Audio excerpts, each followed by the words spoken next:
Assalamualaikum warahmatullahi wabarakatuh.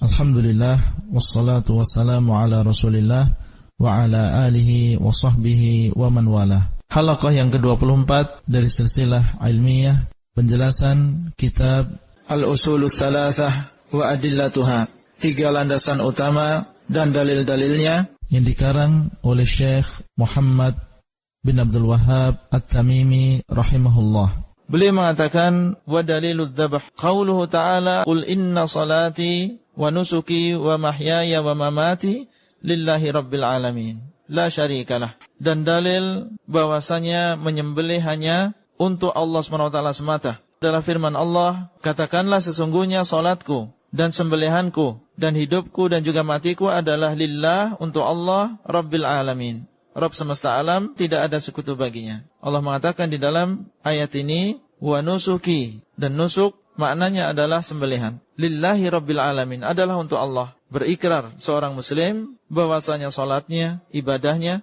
doanya, demikian pula sembelihannya, amalan yang dilakukan ketika hidup, amalan yang dilakukan ketika dia meninggal dunia, lillahi rabbil alamin adalah untuk Allah rabbul alamin. Menunjukkan bahwasanya sembelihan adalah hanya untuk Allah, tidak boleh diserahkan kepada yang lain. La syarika lahu, tidak ada sekutu baginya. Menyembelih bisa berupa ibadah, dan apabila berupa ibadah maka tidak boleh seseorang menyembelih kecuali untuk Allah SWT.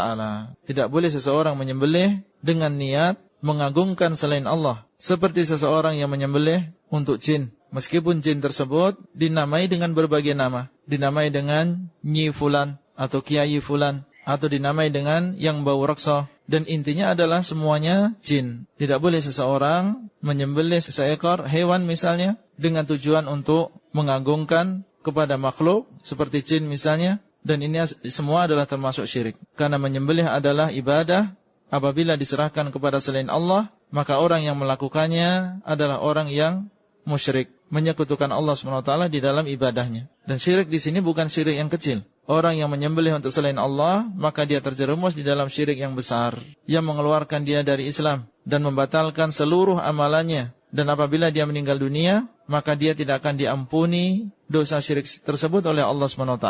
Innallaha la yaghfiru ayyushraka bih wa yaghfiru ma duna dzalika liman yasha. Sesungguhnya Allah tidak akan mengampuni dosa syirik. Oleh karena itu hati-hati seorang muslim di dalam masalah ibadah menyembelih ini, jangan sampai dia dalam kasus tertentu diperintahkan oleh orang lain untuk menyembelih untuk selain Allah SWT. Kemudian beliau mengatakan, wa minas sunnah, dan dalil dari sunnah Nabi SAW, la'anallah man dzabaha li ghairillah. Allah melaknat orang yang menyembelih untuk selain Allah SWT. Dan makna dari laknat Allah adalah dijauhkan dari rahmat Allah SWT.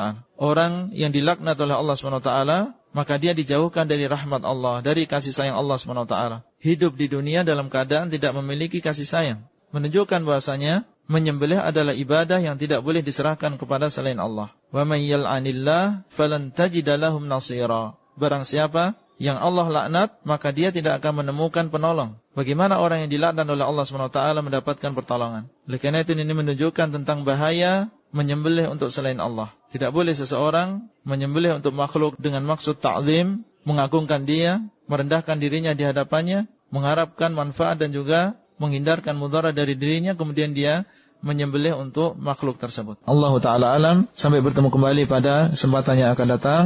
Wassalamualaikum warahmatullahi wabarakatuh. Materi audio ini disampaikan di dalam grup WA Halaqah Silsilah Ilmiah HSI Abdullah Rai.